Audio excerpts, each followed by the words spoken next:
नमस्कार। एक बार पुनः आप सभी का दक्षिणा ई क्लासरूम में बहुत बहुत स्वागत है भैया। लास्ट टाइम हम स्टार्ट कर चुके थे system of particle, just start किया था कि सेंटर ऑफ मास का आने वाली ज़िंदगी में यानी आने वाले चैप्टर्स में हमारे लिए कितना इम्पोर्टेंस है इसकी बात की थी। फिर अपन ने शायद सेंटर ऑफ मास पता करना स्टार्ट कर लिया था। पार्टिकल सिस्टम के लिए हमने सेंटर ऑफ मास पता कर भी लिया था। अच्छा, ऐसा जाते जाते हमने आपसे एक सवाल दिया था कि क्या सेंटर ऑफ मास पे ही mg लगता है, क्या ग्रेविटी सेंटर ऑफ मास पे ही लगती है, क्या सेंटर ऑफ ग्रेविटी और सेंटर ऑफ मास अलग है कि सेम सेम है, ये आपको पता करना था। और एक साइड सवाल दिया था आपको 1 kg 2 kg 2 kg को इधर की तरफ शिफ्ट कर दिया तो बताइए कि 1 kg को कितना शिफ्ट किया जाए कि सेंटर ऑफ मास वहीं पे रहे।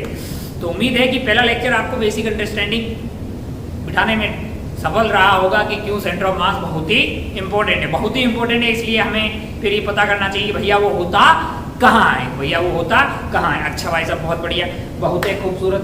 तो कल वाली ये जो दो बातें दी गई वहीं से अपना खेला स्टार्ट करते हैं। आवाज़ क्लियर आ रही है, पता नहीं, अभी यहाँ बहुत बारिश का माहौल है। खैर, लेकिन रिकॉर्डिंग तो अपने को करना ही है क्योंकि कोई और ऑप्शन नहीं है। वक्त की बहुत ही ज़्यादा कमी है जिंदगी में, तो करना ही है। खैर, आगे बढ़ते हैं और अपन बात शुरू करते हैं। कहाँ से स्टार्ट करते हैं भैया? हाँ, जो दो बातें आपको दी गई है कि भाई सेंटर ऑफ मास और सेंटर ऑफ ग्रेविटी क्या सेम चीज है या अलग अलग है। जैसे हम सेंटर ऑफ मास कैसे पता करते हैं भैया? सेंटर ऑफ मास हमारे लिए आ गया है, जैसे मान लो x u m हमें पता करना है तो हम क्या करते हैं m1 x1 m2 x2 divided by क्या कर देते हैं, इनका डिवाइडेड बाई कर देते हैं टोटल मास। जैसे दो पार्टिकल हो तो m1 प्लस m2, इसमें कोई दोहराए वाली बात नहीं है। उसी तरह से y c m भी निकाल सकते हैं, z c m भी पता कर सकते हैं। मैंने कहा अच्छा, यही अगर मान लीजिए 3 होता तो क्या करते, मैंने कहा प्लस कर देते m3 x3 और यहाँ मास जो है ऐड कर देते, क्या m3 को ऐड कर लेते, इसमें कोई दोहराई वाली बात नहीं है। उसी तरह से अगर मैं x जैसे आप सेंटर ऑफ मास है, वैसे ही मैं बोल रहा हूँ centre of gravity, centre of gravity COG, centre of gravity की बात करूंगा तो वो होगा मेरा W1 x1 वेट जो है W1 x1 W2 x2 plus W3 x3 divided by W1 plus W2 plus W3। अच्छा भाई साहब, बहुत बढ़िया, बहुत ही खूबसूरत। अब अगर आप ध्यान से देखें तो W1 क्या है, M1 का वेट है, M1 का क्या है, वेट है। तो अगर आप ध्यान से देखें तो आप W1 को क्या लिख सकते हैं, M1G लिख सकते हैं। तो M1G x1 प्लस ये आ जाएगा M2G x2, तीसरा वाला टर्म क्या आ जाएगा M3G x3 divided by W1 plus W2 plus W3, यानी कि M1G plus M2G plus M3G। लोग बोलेंगे भैया G को कॉमन लेके काट दीजिए, G को कॉमन लेके काट देंगे तो क्या ये M1 x1 plus M2 x2 plus M3 x3 divided by M1 plus M2 plus M3 हो गया। अरे ये क्या हुआ, ये तो XUM है, ये क्या है XUM है। तो क्या मास्टर ने आपको ये बोला कि सेंटर ऑफ ग्रेविटी वही होता है जहां पे सेंटर ऑफ मास होता है? मैंने कहा बोला तो है यार, अभी तक यही बोला है। लेकिन यहाँ पे एक लोचा है। क्या लोचा है कि आपने M1 का वेट लिखा M1 इंटू जी, आपने M2 का वेट लिखा M2 इंटू जी क्या है, एक्सेलरेशन ऑफ ग्रेविटी। अब ये जरूरी है कि हर जगह जी सेम हो, ऐसा कोई जरूरी नहीं है। हर जगह जी सेम हो ऐसा कोई जरूरी नहीं है। अगर यही वाले आइटम में जी अलग होता, मान लो आपके पास ऐसा आ जाता M1G1 M2G2 divided by M1 plus M2, मान लो 2 होता M1G1 M2G2 और G1 is not equal to G2, तब क्या आपका XCOG क्या XCOM होता? आप बोलते नहीं भाई साहब, नहीं। कायको लाला कि यार ये G कॉमन आके कट ही नहीं रहा है, अगर वो G कॉमन आके कट नहीं रहा है तो इसका मतलब क्या है? इसका मतलब ये है कि जरूरी नहीं है कि सेंटर ऑफ मास पे ही सेंटर ऑफ ग्रेविटी हो। मैंने कहा फिर यहाँ तो हुआ है, मैंने कहा यहाँ तभी हो सकता है centre of gravity, centre of mass, centre of gravity तभी हो सकता है जब सारे पार्टिकल पे जी सेम हो, सारे पार्टिकल पे जी सेम हो। अब आप बोलो जी अलग कैसे हो सकता है? मैंने कहा अगर ये हम माने कि ये हमारी धरती माता है, ये हमारी धरती माता है, तो इसकी सरफेस के आसपास होता है 9.81, जिसको मोटा मोटा अपन 1-2 किलोमीटर पे ये मान लेते हैं भैया 9.81 है, लेकिन ऊपर बहुत ज्यादा हाइट पे जाइएगा तो फिर जी कम हो जाता है, जी का वेरिएशन आप हाइट के साथ पढ़ेंगे। फिर आप डेप्थ में जाएंगे तो भी जी जो है हमेशा जी रहने वाला, यानी 9.81 रहने वाला नहीं है, वो वेरी करता है। वो क्या करता है? वेरी करता है। लेकिन अगर पार्टिकल सरफेस के आसपास यहीं हो तो भैया जी कांस्टेंट मान लेंगे क्या? हाँ। तो हमारे पार्टिकल कहाँ कहाँ होते हैं? मैंने कहा बहुत पास पास में होते हैं, मतलब धरती के आसपास ही अपन बातें करते हैं। हमने तो जी का वेरिएशन वगैरह अभी पढ़ा ही नहीं है, कौन से चैप्टर में जाके पढ़ेंगे? ग्रेविटेशन नाम के चैप्टर में variation of g with height, variation of g with depth and variation of g with angular speed या पोजीशन वगैरह बहुत सारी बातें वहां पे अपन करेंगे। तो अभी तो हमने पढ़ाई नहीं है, तो अभी हमारे पार्टिकल तो धरती के आसपास ही। मैंने कहा हाँ यहाँ पे जी सब जगह क्या है? मैंने कहा जी है, तो क्या सेंटर ऑफ मास पे ही अपन वेट लगा देंगे? मैंने कहा हाँ। लेकिन कोई आपसे बोले कि क्या सेंटर ऑफ ग्रेविटी और सेंटर ऑफ मास हमेशा सेम होते हैं? आपका जवाब होगा नहीं, हमेशा सेम होने वाले नहीं है, हमेशा सेम नहीं होते हैं। वो तब सेम होते हैं जब सेंटर ऑफ जो है मतलब जो जी है वो सब जगह समान रहे। जैसे कल को आपको कोई एग्जांपल बोल दे, कल को कोई आपको ऐसा एग्जांपल बोल दे कि हमारे पास एक रॉड है, हमारे पास क्या है? एक रॉड है जिसको अपन ने वर्टिकली रखा हुआ है ना, वर्टिकली ऐसे रखा हुआ है, और रॉड की लंबाई है मान लीजिए 10,000 किलोमीटर। कितनी है? 10,000 किलोमीटर। काफी लंबी रॉड है, 8,848 मीटर तो अपनी क्या है? माउंट एवरेस्ट है। ये तो 10,000 किलोमीटर कर दी, या 10 किलोमीटर कर लो, 10 किलोमीटर ही कर लो, 10,000 किलोमीटर बहुत लंबी। अब ठीक है, आपको बोले बाकी यूनिफॉर्म, बाकी ये क्या है? यूनिफॉर्म मास है, इसका मास लीनियर मास डेंसिटी। आपको बोले इसका सेंटर ऑफ मास कहां है? अगर इसकी यूनिफॉर्म डेंसिटी होगी, यूनिफॉर्म लीनियर मास डेंसिटी होगी, तो आप तुरंत बोल दोगे भैया इसके मिड पॉइंट पे, यानी इसकी लंबाई L है तो L/2 इधर और L/2 इधर, यहां पे क्या होगा? यहां पे सेंटर ऑफ मास होगा, ऊपर का मास और नीचे का मास बराबर होगा, यूनिफॉर्म इसकी डेंसिटी है। अच्छा, लेकिन क्या यहीं पे सेंटर ऑफ ग्रेविटी होगा? आप बोलेंगे नहीं भैया, हर पॉइंट पे जी सेम नहीं है, ऊपर की तरफ जाते हैं तो जी कम हो जाता है, नीचे वालों का वेट ज्यादा होगा, ऊपर वालों का वेट कम होगा। तो अगर इफेक्टिवली देखे, सेंटर ऑफ मास भारी वाले के पास में रहता था, सेंटर ऑफ ग्रेविटी भी भारी वाले के पास में रहेगा, यानी कि यहीं से कहीं नीचे रहेगा। कहां रहेगा? इससे नीचे रहेगा, L/2 से नीचे कहीं यहाँ पे क्या रहेगा? सेंटर ऑफ ग्रेविटी रहेगा, सेम जगह नहीं होगा। कोई आपको मास्टर यहाँ पे आसान भाषा में क्या समझा रहा है कि भैया centre of gravity and centre of मास जो दोनों सेम बातें नहीं है, दोनों अलग अलग बातें हैं, दोनों अलग अलग बातें हैं। ये जरूरी नहीं है कि सेंटर ऑफ मास पे ही हमेशा अपन mg ले, वेट ले, सेंटर ऑफ ग्रेविटी हमेशा वहां नहीं होता है, लेकिन हमारे सवालों में हमेशा होगा। मतलब यहाँ पे जितने भी सवाल लेंगे सेंटर ऑफ मास पे ही अपन mg लगा देंगे। काय को? कि हमारी बॉडीज कहाँ रखी हुई है? धरती के आसपास रखी हुई है, यहाँ पे जी का वेरिएशन नेग्लिजिबल अपन मान के चलते हैं हर पॉइंट पे। अब ऐसे थोड़ी कि बॉडी को फेंका से 10-20 मीटर ऊपर चलेगी, आप इमोशनल हो गए, ये तो वेरिएबल एक्सेलरेशन है। क्यों? क्योंकि जी की स्पीड, जी तो चेंज हो रहा है। मैंने कहा नहीं, जी को अपन कांस्टेंट मान के यहाँ पे चल रहे हैं। लेकिन कल को तूने किसी बॉडी को रेडियस ऑफ अर्थ के मल्टीपल में, या रेडियस दो गुना रेडियस ऑफ अर्थ, या फिर काफी ज्यादा 20 किलोमीटर, 30 किलोमीटर, 40 किलोमीटर ऐसी हाइट पे फेंक दिया, या मतलब या उतनी हाइट से छोड़ दिया, तो क्या फिर जी को कांस्टेंट मानेंगे? मैंने कहा नहीं। तो इस तरह के सवाल वैसे भी अभी तक अपन ने किए नहीं, कहां जाके करेंगे?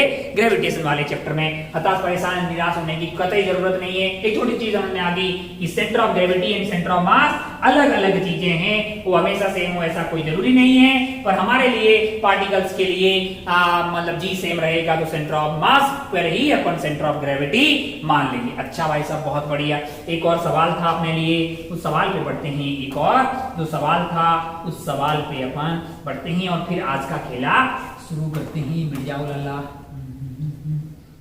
मिल जाओ मिल जाओ मिल जाओ मिल जाओ मिल जाओ मिल जाओ।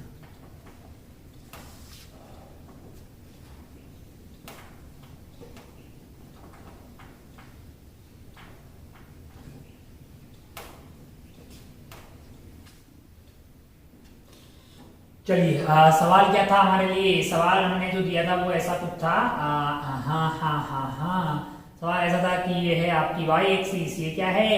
ये y एक्सिस है, और ये क्या है? मैंने कहा ये है, मान लीजिए x एक्सिस है। यहाँ पे एक पार्टिकल A है जिसका मास क्या है? जिसका मास है 1 kg। इसका मास क्या है? 1 kg। और यहाँ पे एक पार्टिकल है B। क्या है पार्टिकल B? इसका मास क्या है? इसका मास है 2 kg। इसका मास क्या है? 2 kg। आपसे ये बोला था कि 2 kg को लेफ्ट में शिफ्ट कर दिया है। कितना शिफ्ट कर दिया है? 2 मीटर से। तो बताइए कि 1 kg को किधर शिफ्ट किया जाए कि इनका सेंटर ऑफ मास कहीं यहाँ होगा।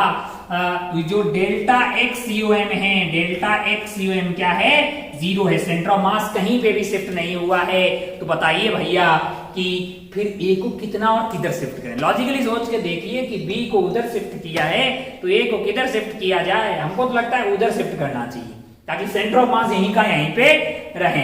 अच्छा भाई साहब, आपने ट्राई किया होगा बीच की दूरी दूरी मान के, ट्राई तो कर सकते हैं आप। डी मान लो, फिर उसके कोऑर्डिनेट जो है कुछ और हो जाएंगे, ये हो जाएंगे।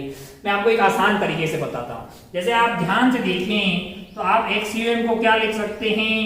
m1 x1 plus m2 x2 divided by, मैंने कहा divided by m1 plus m2। इसमें कोई दोहराए वाली बात नहीं है। अगर मैं दोनों साइड डिफरेंशिएट करता हूं तो क्या मैं ऐसा नहीं लिख सकता कि delta x u m is equal to m1 delta x1 plus m2 delta x2 divided by m1 plus m2।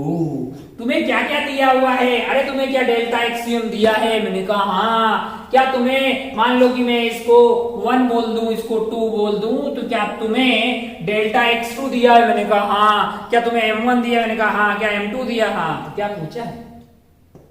Delta x1। अच्छा, मैंने इस डायरेक्शन को पॉजिटिव ले लिया। मैंने इस डायरेक्शन को क्या लिया? पॉजिटिव ले लिया है। मेरे लिए डेल्टा एक्सियम 0 हो गया है। m1 मेरे लिए क्या है? 1 kg है। डेल्टा x1 मैंने इधर मान लिया। My life my rules. मैंने ऐसा बोल दिया कि भैया पॉजिटिव डायरेक्शन में डेल्टा x1 है, ऐसा मैंने माना। कोई जरूरी नहीं है। ओ हो m2 की वैल्यू क्या है? m2 की वैल्यू है 2 kg। और डेल्टा x2 कितना है? मैंने कहा उधर की डायरेक्शन को पॉजिटिव माना है, और वो है 2 मीटर, यानी प्लस का 2 मीटर। नीचे डिवाइडेड बाई क्या हो जाएगा? 1 प्लस 2 यानी कि 3। ओ हो। अगर आप ध्यान से देखें तो यहाँ से डेल्टा x की वैल्यू क्या आ रही है? डेल्टा x की वैल्यू, आप डेल्टा x1 की वैल्यू क्या आ रही है? डेल्टा x1 की वैल्यू आ रही है, ये प्लस का 4 हो गया, उधर जाके क्या हो जाएगा? -4। इसका क्या मतलब है कि अगर आपने इसको 2 मीटर उधर शिफ्ट किया है तो फिर आपको डेल्टा x1 को -4 करना पड़ेगा, यानी ये डायरेक्शन को पॉजिटिव माना है, मतलब इधर की तरफ लाना पड़ेगा। कितना? 4 मीटर। कितना? 4 मीटर। ताकि उससे क्या होगा?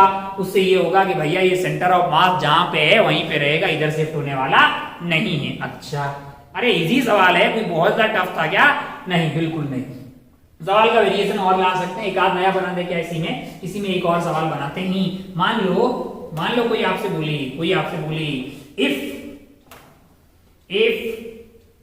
2 kgs, इसी में चेंज कर देते हैं, आप सब नया सवाल लिख दीजिए। इफ 2 kg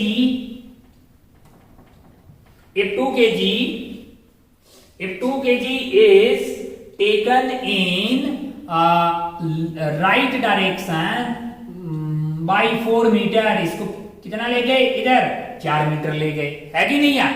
अच्छा, और आपसे बोला कि where and how much should particle of 1 kg, यानी ए वाले को कितना शिफ्ट करें कि भैया सेंटर ऑफ मास जो है वो लेफ्ट में शिफ्ट हो जाए 1 मीटर से। सवाल आप समझ गए क्या?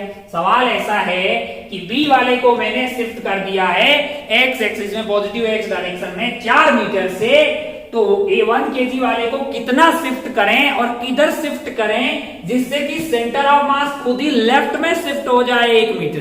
कितना? लेफ्ट में शिफ्ट हो जाए 1 मीटर। मैंने कहा अच्छा भाई साहब, बहुत बढ़िया, बहुत खूबसूरत। आप इसको पॉज मारिएगा और तुरंत पता कर लीजिएगा, आपके लिए कोई टफ सवाल नहीं है, आपके लिए कोई भी टफ सवाल नहीं है। आप जानते हैं कि डेल्टा एक्स को क्या लिख सकता हूं मैं? m1 delta x1 plus m2 delta x2 divided by क्या आ जाएगा आपका m1 प्लस m2। अगर मैं इसको 1 बोल दूं, इसको मैं 2 बोल दूं, इसको मैं 2 बोल दूं, तो मुझे क्या दिया हुआ है इस बार डेल्टा एक्सट्रीम दिया हुआ। मैंने इस डायरेक्शन को अगर पॉजिटिव मान लिया तो मेरे लिए डेल्टा एक्सट्रीम -1 है ना।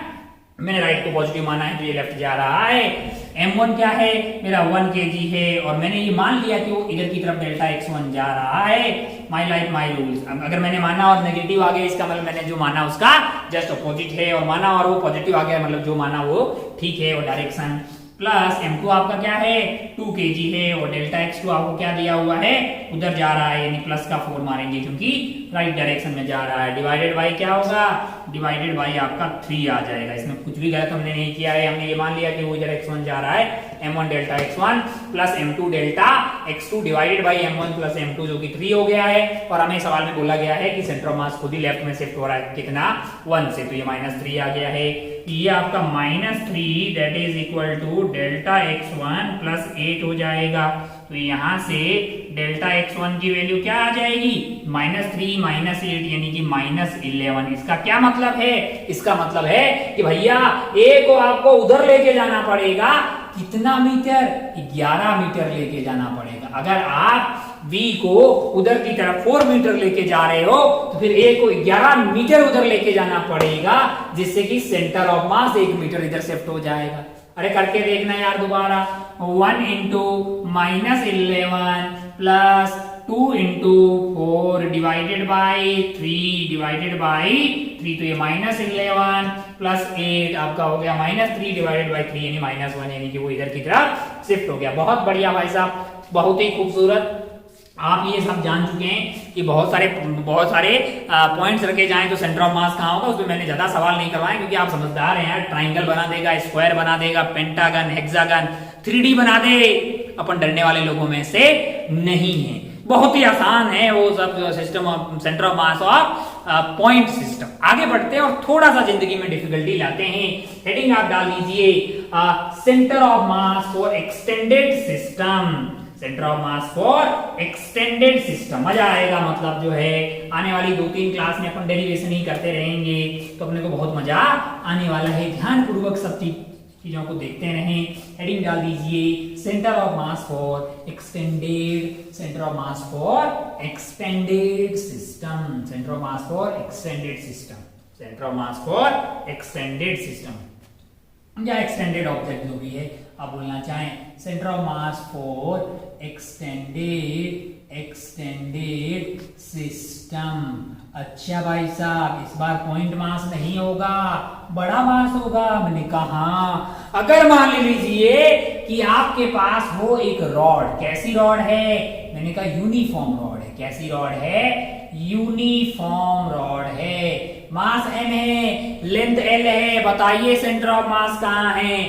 आपके पास है एक यूनिफॉर्म रिंग। कैसी रिंग है, यूनिफॉर्म रिंग है। या फिर आपके पास एक यूनिफॉर्म पिज्जा है या रोटी मान लीजिए, यानी डिस्क है। क्या है, डिस्क है। या फिर आपके पास क्या है, मैंने कहा है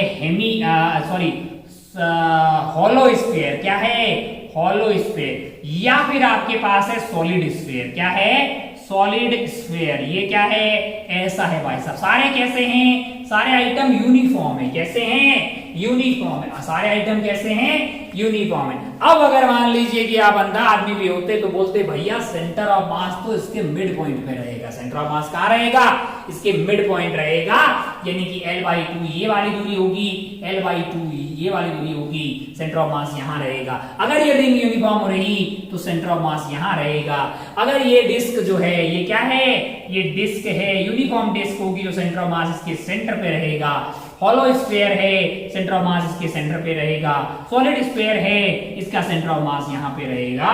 कुल मिला के मास्टर आपको ये बोल रहा है कि भैया इन सारे सिस्टम, ये सारे एक्सटेंडेड सिस्टम है, बहुत सारे पार्टिकल है ना यार, लेकिन सेंटर ऑफ मास कहाँ है, इनका सेंटर ऑफ मास इनका सेंटर ऑफ मास कहाँ है, सिमेट्रिकल सेंटर पे। कहाँ पे, सिमेट्रिकल सेंटर पे। सिमेट्रिकल सेंटर जहां पे भी है, सिमेट्रिकल सेंटर पे आपका क्या है, सेंटर ऑफ मास। अच्छा, ओहो हो, बहुत बढ़िया। बहुत है खूबसूरत। जहां जहां आपको सिमेट्री से सेंटर दिखाई दे रहा है वहां पे आपने तुरंत बोल दिया कि क्या है वहां पे सेंटर ऑफ मास, COM यहाँ पे यहाँ पे यहाँ पे यहाँ पे। अच्छा भी लगा, आप बोलोगे वाह इसमें तो कोई टफ चीज नहीं है, इसमें तो कोई टफ चीज नहीं है। हमें अच्छा भी लगा कि भाई हम सिमेट्रिकल सेंटर पता कर लेंगे यूनिफॉर्म वाले केस में, तो सेंटर ऑफ मास बताना आपके लिए कोई टफ चीज नहीं रहेगी, आपके लिए कोई टफ चीज नहीं। जैसे मैं आपको स्क्वायर प्लेट दे दूं, कैसी प्लेट दूं, एक स्क्वायर प्लेट दे दी मैंने आपको, बोला कि यूनिफॉर्म है, कैसी है, यूनिफॉर्म है, तो सेंटर ऑफ मास कहां होगा, बिल्कुल ये L है, ये L है तो L/2 L/2 यहाँ पे। या फिर मैं एक इक्विलेटरल ट्राइंगल दे दूं तो इसके सेंट्रॉइड पे हो जाएगा यहाँ पे, अगर ये यूनिफॉर्म रहा तो इसमें कोई दोहराए वाली बात नहीं है। अच्छा भाई साहब, यहां सब जगह आपने बोला कि सेंटर ऑफ मास कहां है, सिमेट्रिकल सेंटर पे, और इसमें कोई दोहराए वाली बात नहीं। अगर मैं आपको थोड़ी जिंदगी में डिफिकल्टी लाऊं, मैंने कहा रॉड, अगर आप जो पहली वाली रॉड देख रहे हैं ये यूनिफॉर्म रॉड है। कैसी रॉड है, यूनिफॉर्म रॉड होने का मतलब क्या है कि इसकी जो लीनियर मास डेंसिटी है वो है लैम्डा kg/मीटर, जो कि कांस्टेंट है। लीनियर मास डेंसिटी में आपको बता दूं कि यहाँ पे काफी सारे नाम आएंगे।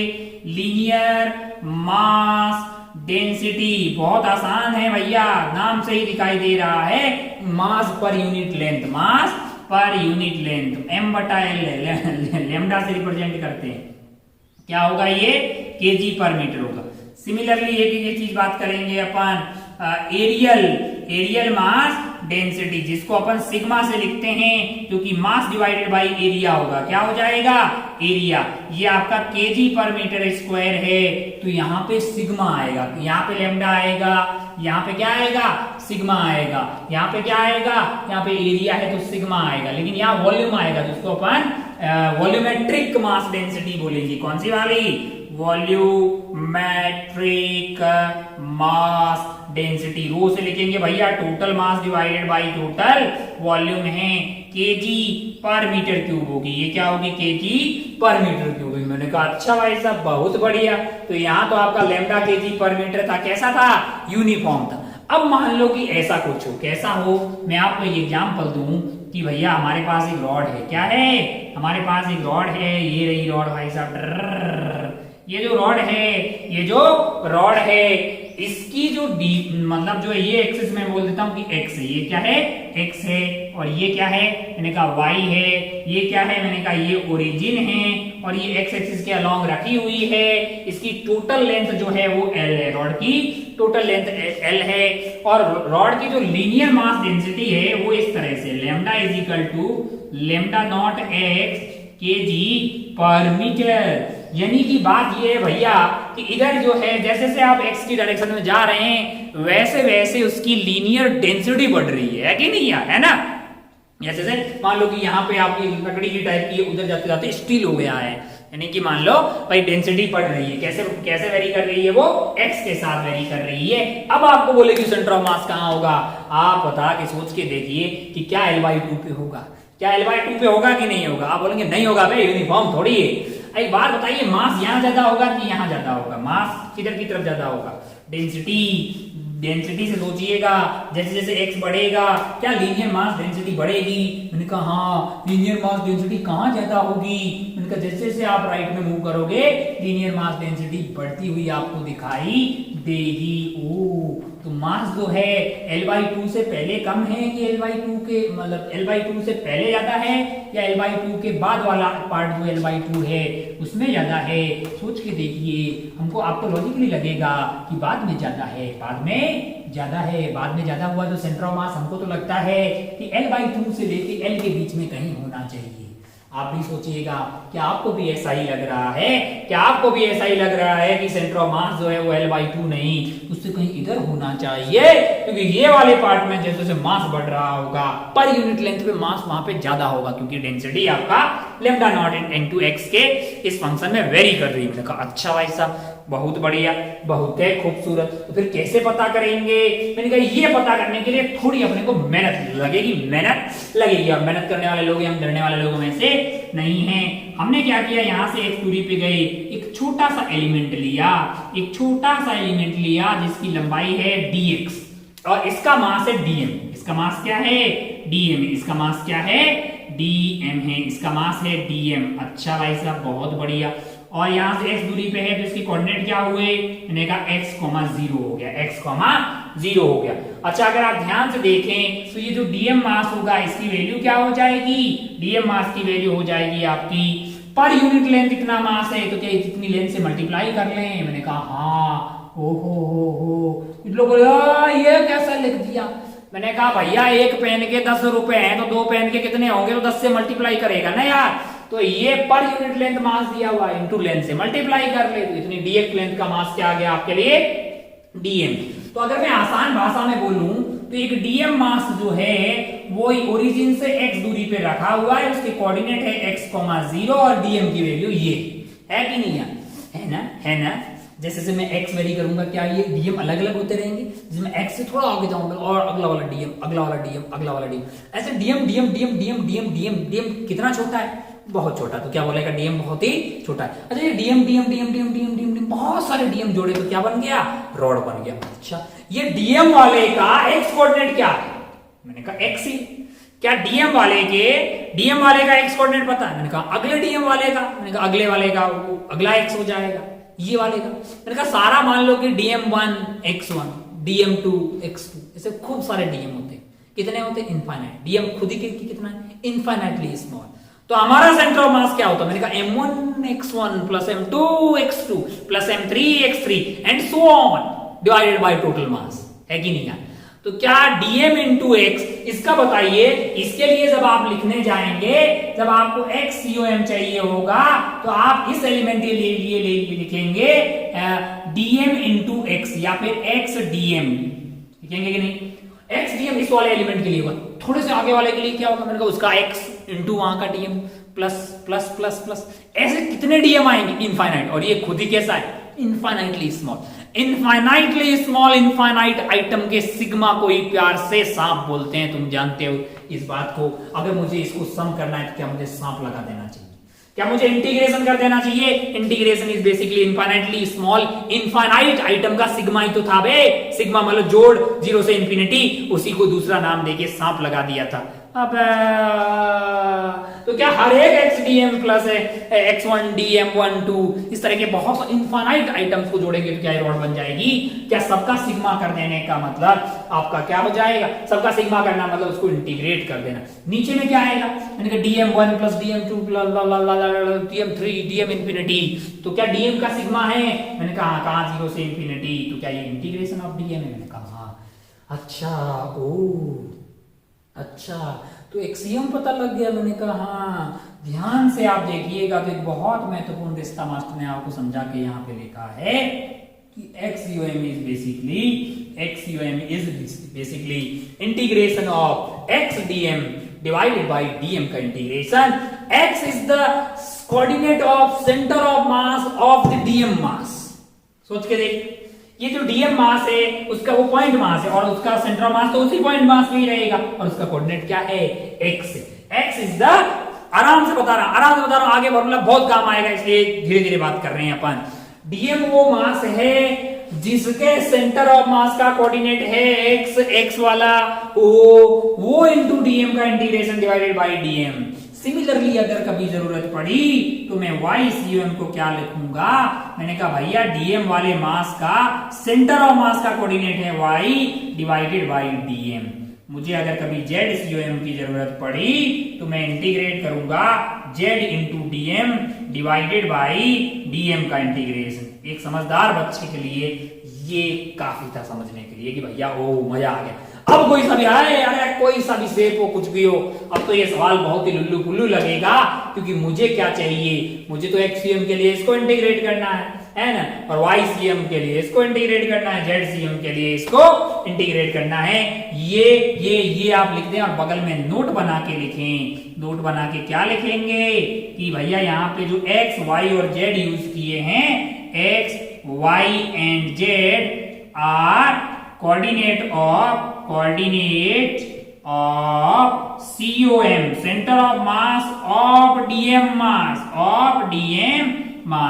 dm मास के सेंटर ऑफ मास का जो dm मास आपने लिया है उसके सेंटर ऑफ मास के कोऑर्डिनेट क्या है, x y एंड z है। अच्छा, आते हैं फिर से इस सवाल पे। हमने अब हमें पता है हमारा तो काम यहाँ पे जेड में तो कुछ है नहीं, जीरो आएगा, वाई में भी कुछ नहीं है तो जीरो आएगा भैया।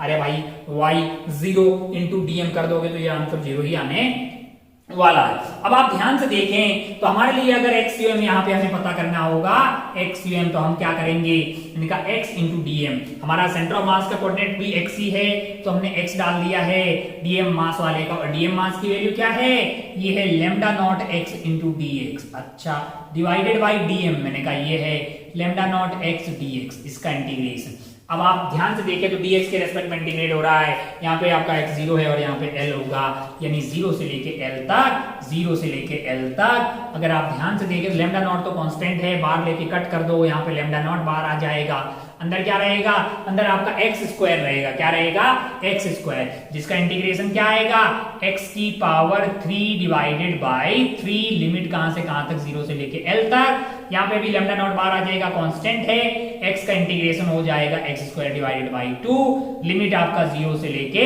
l तक, लेमडा नॉट से लेमडा नॉट को काट दीजिए, ये वैल्यू आ रही है आपकी, ये वैल्यू आ रही है 2 ऊपर चला जाएगा, 2l cube divided by 3 divided by l square, है ना। अच्छा भाई साहब, तो क्या वैल्यू आ रही है, 2l डिवाइडेड बाई 3 आ रही, क्या वैल्यू आ रही है, 2l डिवाइडेड बाई 3। ये सवाल का आंसर है, कोई वो फॉर्मूला नहीं है कि याद कर लो। अगर lambda is equal to lambda not x, जरूरत थोड़ी है कुछ भी फंक्शन देगा, lambda is equal to lambda not x square, x cube, x की पावर कुछ भी दिया जा सकता है ना, सवाल बनाया जा सकता है, तुझे क्या करना होगा, तुझे बस ये लगाना होगा सही से, ये क्या करना होगा, सही से लगाना होगा। डीएम के इंटू एक्स में जो एक्स वाई और जेड जो है वो सेंटर ऑफ मास के कोऑर्डिनेट्स हैं। अच्छा लगा क्या आपको, क्या टफ लगा, क्या ये टफ है, अब कुछ भी टफ नहीं है यार। हाँ, नॉन यूनिफॉर्म होगी तो फिर आपको ऐसे ही करना पड़ेगा एक्सटेंडेड के लिए। सिमेट्रिकल सेंटर पे कब होगा, मैंने कहा जब यूनिफॉर्म डेंसिटी रहती है तब आपको सिमेट्रिकल सेंटर पे आपको क्या मिल जाएगा, सेंटर ऑफ मास, वरना आपको मेहनत करनी पड़ेगी। आप इनको बहुत अच्छे से नोट बना के लिख लें, इन तीनों बातों को, साथ में इस बात को भी लिखें, ये एग्जाम्पल से आपको मतलब क्लैरिटी आ गई कि भैया हमें करना क्या है। अच्छा, ये 12/3 L/2 से ज्यादा है और L से कम है, लॉजिकल है कि L से उधर तो आएगा नहीं और L/2 से उधर आएगा, क्यों, क्योंकि L/2 तो तब आता जब ये यूनिफॉर्म होती, अब उधर की तरफ मास ज्यादा है, ज्यादा मास की तरफ आएगा, तो ये आंसर आया 2L/3 जो कि L/2 से बड़ा है और L से कम है। अच्छा भाई साहब, बहुत बढ़िया। अब अपन आगे जाएंगे और कुछ स्पेशल केसेस हैं जिनका डेरिवेशन करेंगे, जिनका क्या करेंगे अपन, डेरिवेशन। तो तू सो जाएगा, तू उड़ के सो गया होगा कि मस्त एकदम मास्टर जो है डेरिवेशन करता रहेगा, मैं सोता रहूंगा, नहीं, डेरिवेशन को बहुत अच्छे से समझने का कि भाई टफ सवाल आएंगे वो डायरेक्टली इजी, मतलब वो ऐसा है कि भाई यूनिफॉर्म वाले नहीं आते हैं, उसमें इंटीग्रेशन वगैरह की जरूरत पड़ती है, और आप हैं जेई एडवांस वाले, एकदम नीट वालों की तरह नहीं कि भाई फार्मूला मास्टर को डेरिवेशन करने दो, फार्मूला आएगा तो मैं तो रट लूंगा, बात ही खत्म, ऐसा बिल्कुल भी होने वाला नहीं है। आप तैयारी कर रहे हैं जेई एडवांस की, तो आपको समझना है कि कर क्या रहा है मास्टर। तो अपने को कुछ सेंटर ऑफ मास की तलाश है, अपने क्या करना है, कुछ आइटम्स हैं जिनके सेंटर ऑफ मास की हमें तलाश है। अच्छा भाई साहब, बहुत बढ़िया।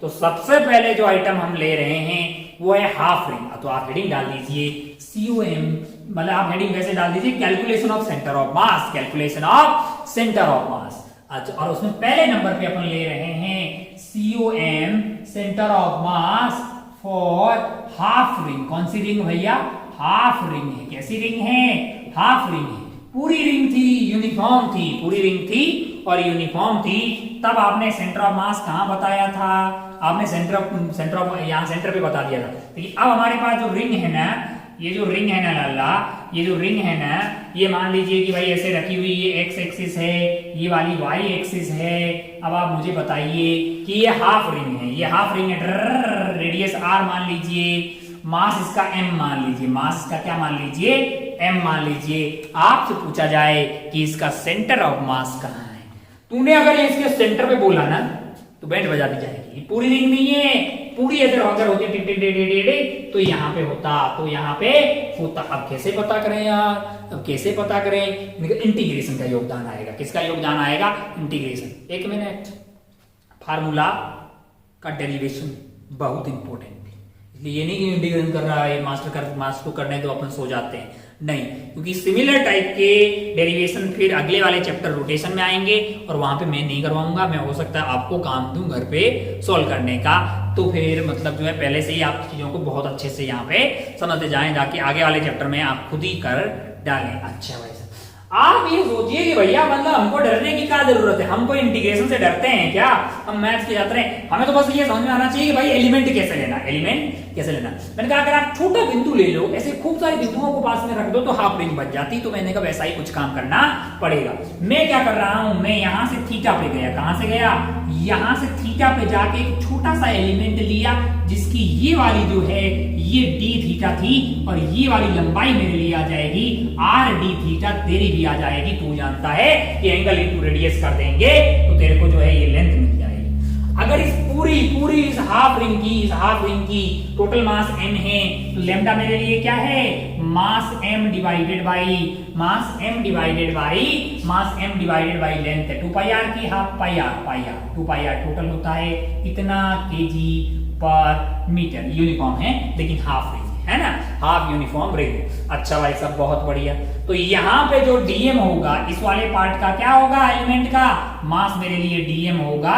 डीएम मेरे लिए क्या हो जाएगा, डीएम मेरे लिए क्या हो जाएगा बताइए आप बताएंगे साहब, लेम्डा इंटू ये वाली दूरी यानी कि आर डी थीटा होगा। भाई साहब इसमें कोई दोहराए वाली बात नहीं है। लेम्डा एक पर यूनिट लेंथ के अंदर का मास, तो हमने तो आर डी थीटा से मल्टीप्लाई कर दिया, उतने वाले रीजन का मास आ गया, इसमें कोई दोहराए वाली बात नहीं है। हम जानते थे कि मास्टर ने जब फॉर्मूला बनाया था, नोट बना के वहां पे बोला था कि x y and z are the coordinate of that dm वाला मास। तो ये डीएम वाला मास यहाँ पे तो इसके कोऑर्डिनेट पता कर लेने चाहिए। ये बहुत छोटा सा मास है, चोमू टाइप का, ये आर है, तो ये दूरी मेरे लिए आर कॉस थीटा होगी, ये आर साइन थीटा होगी। इसके कोऑर्डिनेट होंगे r cos theta comma r sine theta. मजा आ गया, मतलब कोऑर्डिनेट भी पता लग गए हैं, डीएम मास भी पता लग गया है। एक्स यूएम कैसे पता करूंगा, मैंने कहा एक्स यूएम अगर आप पता करना चाह रहे हो तो integration of x DM divided by आपको डीएम का इंटीग्रेशन करना पड़ेगा। मैंने कहा बिल्कुल करना पड़ेगा। एक्स की वैल्यू डालिए, x is the coordinate of centre of mass of the dm mass. मैंने कहा डीएम तो खुद ही पॉइंट मास है, डीएम खुद ही एक पॉइंट मास है, बहुत छोटा है रे, मैंने तेरे को जूम करके बताया ये सब, बहुत छोटा है डीएम। और डीएम का एक्स कोऑर्डिनेट क्या है, आर कॉस थीटा है, क्या है, आर कॉस थीटा है, इनटू आपके पास डीएम आ जाएगा। डीएम की वैल्यू क्या है, लेम्डा आर डी थीटा, नीचे क्या आ जाएगा भाई साहब, लेम्डा आर डी थीटा का इंटीग्रेशन। लिमिट हमारी कहां से कहां तक जाएगी, लिमिट हमारी जो है अगर आप ध्यान से देखें, थीटा यहाँ पे क्या होगा, 0 यहां तक आएंगे, ये पॉइंट से लेके यहां तक टोटल अगर बात करेंगे अपन तो थीटा कहां से कहां तक जाएगा, पाई तक जाएगा। 0 से लेके पाई। मरना नहीं है, डरना नहीं है, भिड़ना है। तो एलिमेंट देख कर डरना नहीं है, एलिमेंट ले लिया चंपू मेडिकल वाला थोड़ी है, डरने की जरूरत नहीं है। अच्छा भाई साहब, लेम्डा वैसे लेम्डा और ये r square, lambda r common ले लीजिए, मतलब बाहर ले लीजिए क्योंकि एक कांस्टेंट है, तो यहाँ पे बाहर क्या आ जाएगा, लेम्डा आर स्क्वायर, अंदर क्या रहेगा, मैंने कहा cos theta D theta. Cos theta का इंटीग्रेशन क्या होता है, साइन थीटा होता है, क्या होता है, साइन थीटा। ओहो, लिमिट कहां से कहां तक, इनका 0 से लेके पाई तक। अच्छा भाई साहब बहुत बढ़िया, बहुत ही खूबसूरत है ना। नीचे क्या आ जाएगा आपके लिए, नीचे है आपके पास लेम्डा आर, क्या है, लेम्डा आर है। मैंने कहा अच्छा भाई साहब बहुत बढ़िया, बहुत ही खूबसूरत। तो अगर आप ध्यान से देखें, अगर आप देखें तो ये वैल्यू क्या हो जाएगी आपके लिए, ये वाली वैल्यू लेम्डा आर आपका बाहर आ गया है, लेम्डा आर आपका बाहर आ गया। डी थीटा का इंटीग्रेशन थीटा हो गया है, लिमिट आपका 0 से लेके पाई है। अब आप ध्यान से देखें, साइन पाई होता है 0 और साइन 0 होता है 0, 0 minus 0 is 0, 0 by something is 0। अरे सेंटर ऑफ मास का एक्स कोऑर्डिनेट तो 0 आ रहा है, हमको भी लग रहा है लॉजिकली, पता नहीं हमको भी ऐसा ही लग रहा है, क्योंकि सिमेट्री से इतना तो लगता है कि भैया अब पहले जब ये गोल हुआ डर होता करता था तो यहाँ पे हुआ करता था, लेकिन एक्स में सिमेट्री है, जितना मास इधर है उतना मास इधर ही है, तो कहीं एक्स में इधर उधर होने वाला नहीं है। वाई में कुछ कम कर दे तो वाई को ऊपर शिफ्ट हुआ होगा, हमको तो लगता है कि सेंटर ऑफ मास कहीं यहां शिफ्ट हो गया होगा और इसका एक्स कोऑर्डिनेट 0 है, वाई वाई यूएम है, हमें तो ये चाहिए। आगे मैं सिमेट्री वालों को स्किप कर दूंगा, लेकिन अभी मैंने साबित कर दिया कि x क्या है, 0 आ गया। अब मुझे क्या निकालना है, YCOM। अगर मैं YCOM निकालने जाऊं कैसे पता करूंगा, similarly y dm divided by dm का integration. y is the coordinate of centre of mass of the हमारा एलिमेंट। हमारा एलिमेंट क्या है, पॉइंट है, उसका y कोऑर्डिनेट क्या है, कार साइन थीटा है। अब तो मैं घोड़े की रफ्तार से आगे बढ़ सकता हूं, r sine theta into dm क्या है, dm is lambda r d theta, lambda r d theta. नीचे क्या आ जाएगा, मैंने कहा लेम्डा r d थीटा का इंटीग्रेशन आ जाएगा, लेम्डा r d थीटा का इंटीग्रेशन आ जाएगा। लिमिट कहां से कहां तक, 0 से लेके पाई तक, 0 से लेके पाई तक। कॉमन क्या आ जाएगा, मैंने कहा अगर ये आपका lambda r square, lambda r square बाहर आ जाएगा। मैंने कहा क्यों, क्योंकि वो कांस्टेंट है, साइन थीटा का इंटीग्रेशन। मैंने कहा minus of cos theta, limit कहां से कहां तक, 0 से लेके पाई तक। नीचे क्या है, नीचे है लेम्डा r और d थीटा का इंटीग्रेशन थीटा है, कहां से कहां तक लिमिट, 0 से लेके पाई तक। अगर आप ध्यान से देखें तो लेम्डा से लेम्डा कट जाएगा, r से ये कट जाएगा। ओ हो, ऊपर क्या रह गया है, ऊपर आपके पास रह गया है माइनस ऑफ r, और यहाँ पे क्या है cos थीटा। cos पाई की वैल्यू क्या हो गई आपके लिए, -1, minus of cos 0 is 1 divided by pi. ओ हो, ध्यान से देखो तो ये वैल्यू आ रही है 2r बटा पाई। हाफ रिंग का सेंटर ऑफ मास कहाँ होता है, हाफ रिंग का सेंटर ऑफ मास इसके सेंटर से 2r बटा पाई पे होता है। कि कितनी दूरी पे, 2r बटा पाई पे। हाफ रिंग, ऐसी हाफ रिंग बना दी हमने, कैसी बना दी है, ऐसी हाफ रिंग हमने अगर बना दी है, ये आपकी हाफ रिंग है, तो सेंटर से ये वाली दूरी क्या होगी, 2r बटा पाई। रात को 2:30 बजे भी कोई उठा के पूछे, रात को 2:30 बजे भी कोई उठा के पूछे कि सेंटर ऑफ मास कहाँ होता है रिंग का, हाफ रिंग का, सेंटर से बोलना कि सेंटर से बीच वाली जो लाइन है ना उस पर 2r बटा पाई दूरी पे जाओ, वहां पे आपको मिल जाएगा centre of mass. Terms and condition apply. आपकी रिंग जो है वो कैसी होनी चाहिए, यूनिफॉर्म होनी चाहिए। ए भैया काम आएगा फार्मूला बड़े सवालों में, याद होना चाहिए, इसमें कोई दोहराए वाली बात नहीं है। कुछ लोग खड़े होंगे और इमोशनल हो जाएंगे, भैया कि ये जो रिंग बनाए हो बे हाफ हो, कोई जरूरी है, 1/4 भी तो हो सकती है, कोई भी एंगल वाली हो सकती है, कोई जरूरी है क्या मैं हाफ रिंग ही लूं, ये कोई जरूरी नहीं है। मैंने क्यों ली, मैंने कहा सवालों में इसका आंसर बहुत अच्छे से आता है, सवालों में ज्यादातर हाफ रिंग ली जाती है, तो हमने भी ले ली। ओहो, बाकी आप जनरल कोई सा भी केस ले सकते हैं, एंगल बीच का जरूरी नहीं कि पाई हो, कुछ भी हो सकता है। जैसे मैं हाफ रिंग की बजाय कोई सा भी रिंग ले लूं, मान लो कि मैं हाफ रिंग की बजाय कोई सा भी रिंग ले लूं। कोई सा भी रिंग लेने का मेरा तात्पर्य ये है कि मान लो मैंने ऐसी कोई भी रिंग ले ली है, अच्छा भाई साहब बहुत बढ़िया, क्या ऐसा यहाँ तक का ले लीजिए, और जो है सेंटर पे इसके द्वारा जो एंगल बन रहा है मैं इसको क्या कर रहा हूँ, मैंने कहा सेंटर ऑफ मास कहीं यहाँ इस लाइन पे रहेगा। मैंने कहा हाँ, क्यों, क्योंकि उधर और इधर सिमेट्री है, और मैं इसकी जो एंगल है ना उसको 2 अल्फा मान ले रहा हूँ, है ना, बीच के एंगल को 2 अल्फा मान ले रहा हूँ। क्या अब भी आपको क्या करना पड़ेगा, मैंने कहा इसको x मान लीजिए, इधर y मान लीजिए, फिर थीटा पे जाइए, d थीटा का एलिमेंट ले लीजिए, इंटीग्रेशन कहां से कहां तक होगा, मैंने कहा 0 से लेके 2 पाई तक, 0 से लेके 2 पाई, जैसा उसमें किया है ठीक वैसा ही आपको यहाँ करना पड़ेगा। अरे करना पड़ेगा भैया, है ना, इसे कोई दोहरा। जब आप सॉल्व करेंगे तो आपके लिए ये वाली जो दूरी है यहां से लेके यहां तक वाली ये दूरी ये आएगी, ये जो YCOM आ जाएगा, यानी ये जो दूरी आएगी ये आपके लिए आती है हाँ, ये आएगी आपके लिए r sine alpha divided by alpha, ये दूरी आती है। मैं डेरिवेशन पे नहीं जा रहा हूं, जरूरत नहीं है, वैसे आप कर सकते हैं। इसमें क्या है, इसको x मान लीजिए, ये क्या हो जाएगा, ये y मान लीजिए, फिर आप यहां से जाइए थीटा पे, d थीटा का एलिमेंट लीजिए, सेम टाइम पास कीजिएगा, इसमें कोई दोहराई वाली बात नहीं है। अच्छा भाई साहब बहुत बढ़िया, बहुत ही खूबसूरत। तो ये बीच वाली दूरी निकालनी है हमको, जो है ये वाली दूरी, यानी कि सिमेट्री से दिखाई दे रहा है कि भैया अगर आप मान लीजिए, जरूरी नहीं कि मैं x यहाँ पे मानूं, यहाँ पे मान लीजिए, फिर ये यहाँ से यहाँ इंटीग्रेट करना पड़ेगा, तो ये जो दूरी है सोल्व करके ये वाली दूरी मेरे लिए आ जाएगी r sine alpha upon alpha. लोग बोले हम कैसे मान लें, मैंने कहा अभी आपने इसके लिए पता किया ना, किसके लिए, इसके लिए कहा था आपके लिए 2 अल्फा की वैल्यू क्या थी, 2 अल्फा की वैल्यू आपके लिए पाई थी, क्या थी पाई थी, अल्फा की वैल्यू क्या थी, पाई बाई 2 थी। अच्छा, और ये आपका आर था, तो वहां पे y की वैल्यू क्या आएगी, मैंने कहा r की जगह मैंने r रख दिया, पाई की जगह पाई बाई 2 रख दिया है, तो साइन पाई बाई 2 की वैल्यू 1 आ गई, और अल्फा की जगह मैंने रखा पाई बाई 2। अरे ये क्या हुआ है, ये तो 2r बट्टा पाई आ गया, क्या आ गया है, 2r बट्टा पाई आ गया। मैंने कहा अच्छा, बहुत बढ़िया, बहुत ही खूबसूरत, 2r बट्टा पाई अगर आ रहा है, 2r बट्टा पाई तो पिछली बार आया था ना यार। अच्छा, मान लीजिए पूरी रिंग होती तो, अरे अगर पूरी रिंग होती तो ये जो एंगल है आपका यहाँ पे बनने वाला, ये 2 अल्फा की वैल्यू क्या होती, 2 पाई होती, तो आपके लिए अल्फा की वैल्यू क्या होती, पाई होती। अल्फा की वैल्यू अगर पाई रखते तो r sin पाई 0 हो जाता, यानी कि आपका सेंटर ऑफ मास यहीं पे आता ना यार। अरे उससे सेंटर ऑफ मास से सेंटर की दूरी 0 आती, क्योंकि सेंटर ऑफ मास खुद ही सेंटर ऑफ पे ही होता। अच्छा, तो क्या आप इसको याद रखेंगे तो आपका काफी अच्छा रहेगा। मैंने कहा कोई सा भी एंगल आप दे दीजिए r sin alpha upon alpha. जैसे मान लीजिए कि कल को आपको बोले कि ऐसा कुछ है, कैसा है, ये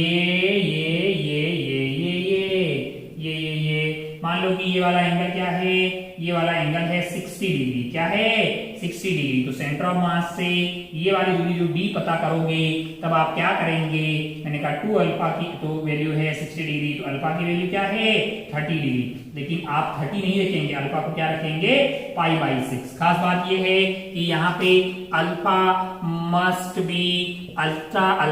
बी इन रेडियन। अल्फा किसमें होना चाहिए, अल्फा रेडियन में होना चाहिए, किसमें होना चाहिए, रेडियन में होना चाहिए। अच्छा भाई साहब, बहुत बढ़िया, बहुत ही खूबसूरत, हमको काफी अच्छा लगा, हमको काफी अच्छा लगा, इसमें कोई दोहराई वाली बात नहीं है। अच्छा, ये तो हमें अच्छा लगा, हमें अच्छा लगा भाई साहब।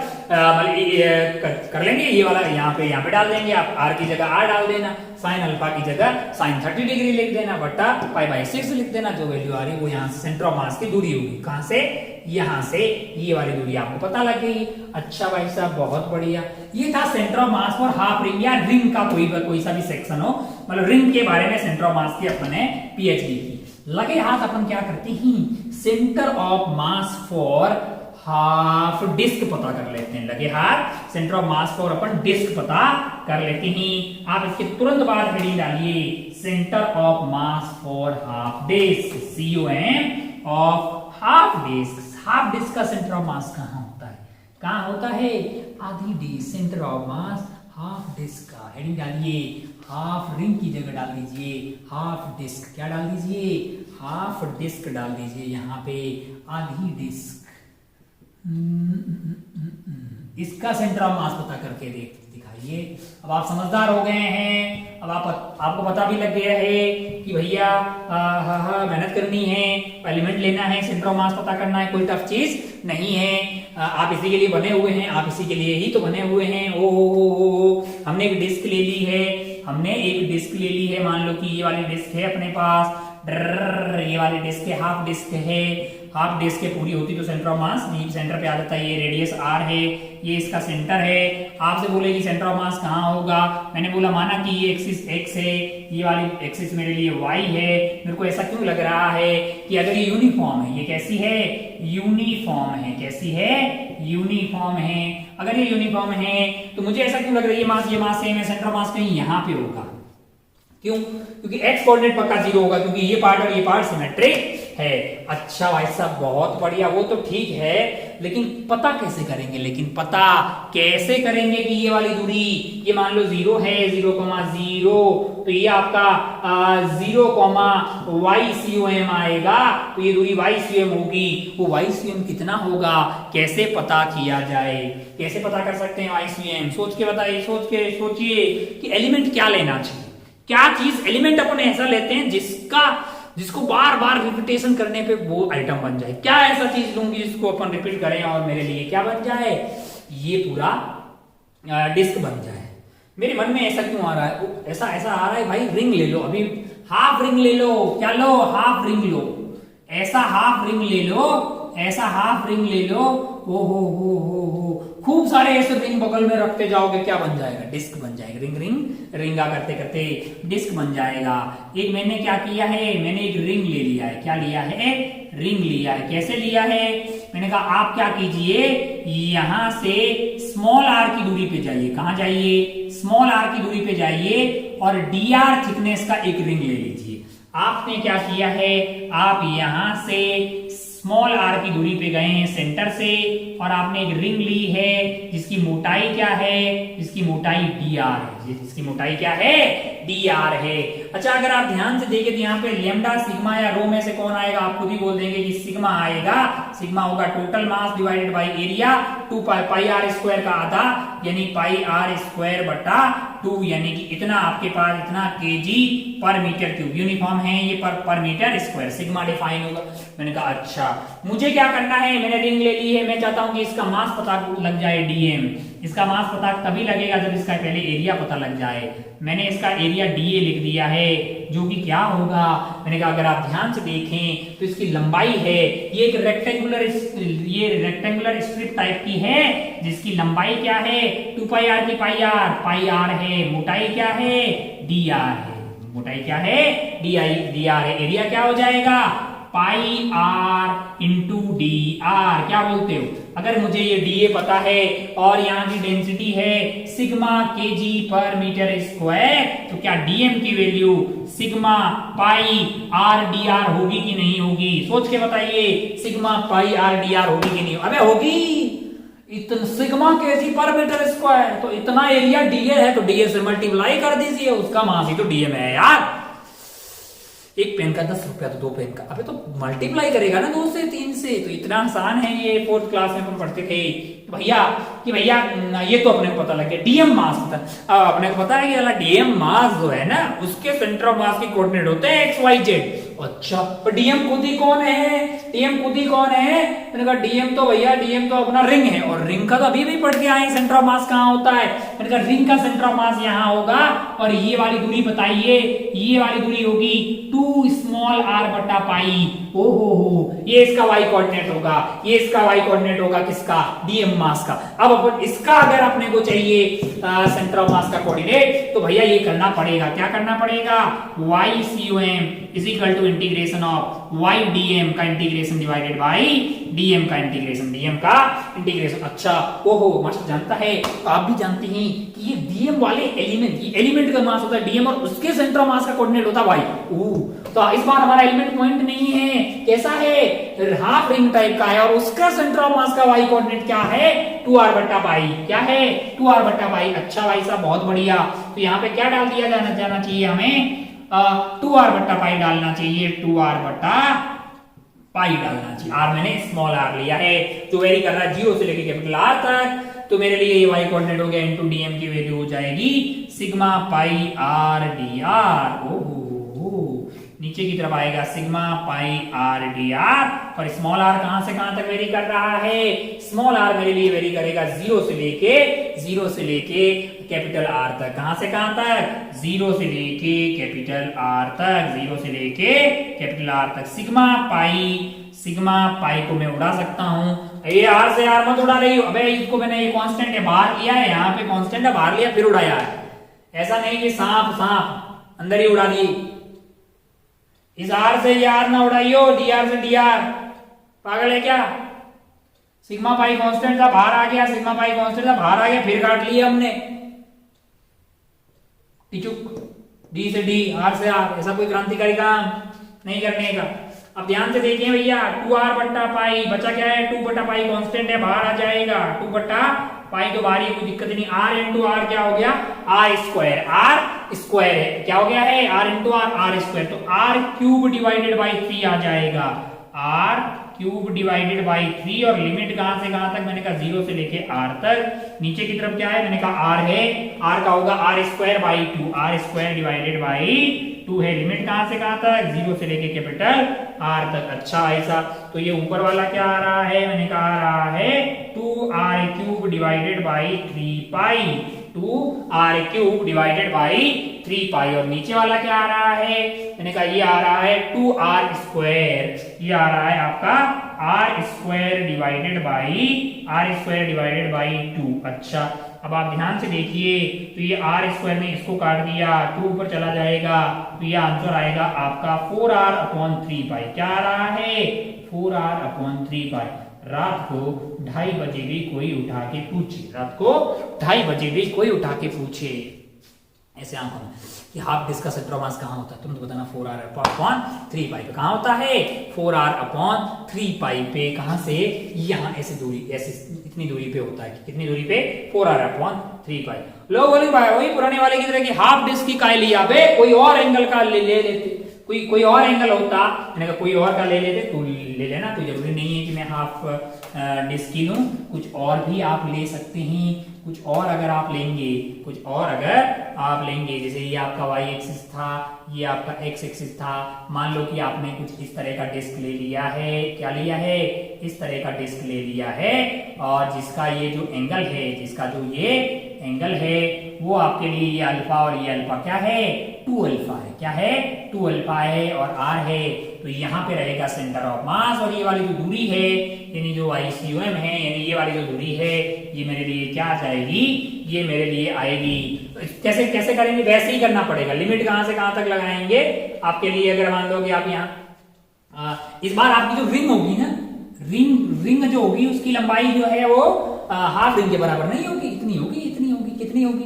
मैंने कहा आप स्मॉल r पे जाना है, स्मॉल r इंटू 2 अल्फा कर देना, उतना आपका लेंथ आ जाएगा, फिर वही करना है, फिर उस वाली रिंग में आपको वो r sine alpha upon alpha वाला फॉर्मूला यूज करना है उसके सेंटर ऑफ मास के लिए, है ना। पूरा सॉल्व करेंगे तो आप पाएंगे कि ये वो बेसिकली आ जाएगा 2/3 sine alpha divided by alpha, 2/3 sine alpha divided by alpha है, रेयरली यूज होता है इसलिए बता देना, बाकी आ जाते ज्यादातर केस में कौन सा यूज होता है, हाफ वाला यूज होता है, उसका डेरिवेशन अपन ने कर दिया है।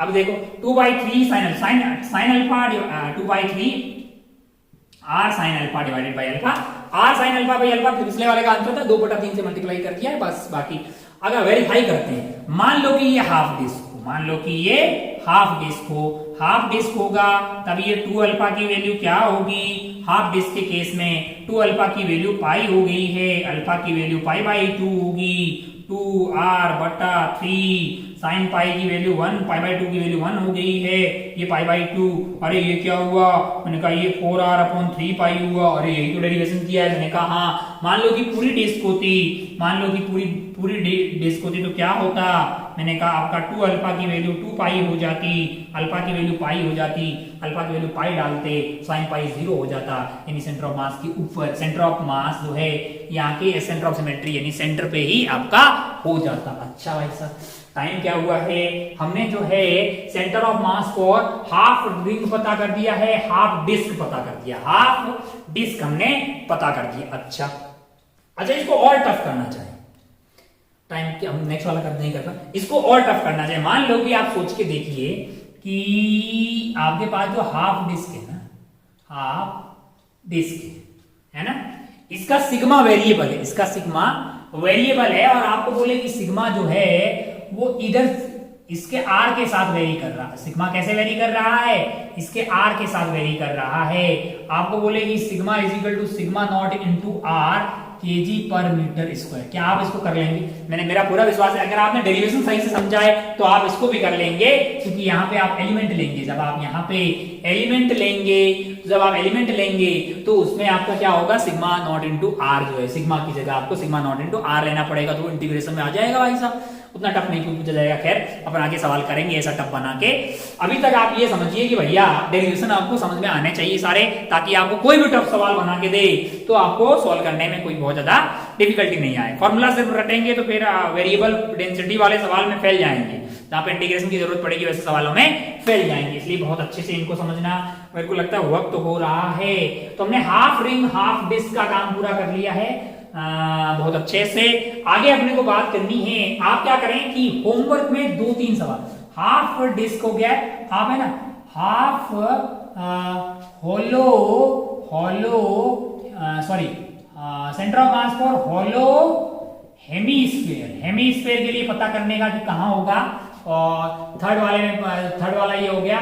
फोर्थ में आप करना solid sphere, hemi solid sphere है ना, हॉलो हेमीस्फीयर और सॉलिड हेमीस्फीयर, क्या सॉलिड हेमीस्फीयर, सॉलिड हेमीस्फीयर, इनका सेंटर ऑफ मास कहां होगा। जैसे मान लो कि ऐसा स्फीयर है अपने पास, वो आधा पार्ट काट लिया है, हॉलो हेमीस्फीयर है या फिर ये सॉलिड हेमीस्फीयर है, कितनी दूरी पे होगा सेंटर से सेंटर ऑफ मास, खुद ही ट्राई करना, कोशिश करना कि क्या एलिमेंट लिया जाए, कहां से कहां इंटीग्रेट किया जाए, आपको धीरे धीरे बातें समझ में आएगी। बाकी अपन तो यहाँ पे डिस्कस करेंगे इसे।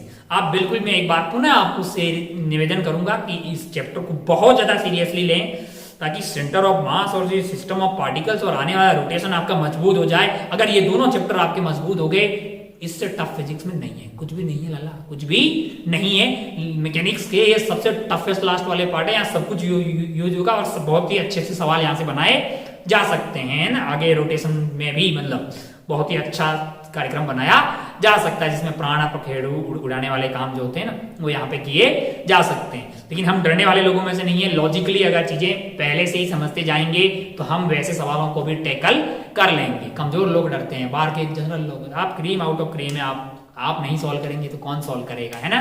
और आप कर सकते हैं, ये सब मास्टर को आप पे विश्वास है। आप जो होमवर्क दिया जा रहा है उसको पूरी शिद्दत से करते रहिएगा और चीजों को मतलब फॉर्मूलेबाजी में मत फंसिएगा। शुरू से ही आप उसको समझते जाइएगा। बिल्कुल लास्ट का फॉर्मूला याद करना है, पर आपको उसको समझना है कि उसका डेरिवेशन कैसे बनता है, ताकि कल को कोई टफ सवाल आ जाए तो आप जो है बिल्कुल डेरिवेशन वाले तरीके से जाएंगे, तब आप अंजाम तक यानी उसके आंसर तक पहुंच पाएंगे। खूब सारे ऐसे सवाल अपन सॉल्व करेंगे। मीनवाइल आप अपना और अपनों का खूब ख्याल रखिएगा। अपन चलते हैं भाई साहब। जय हिंद, जय भारत, टेक केयर, बाय।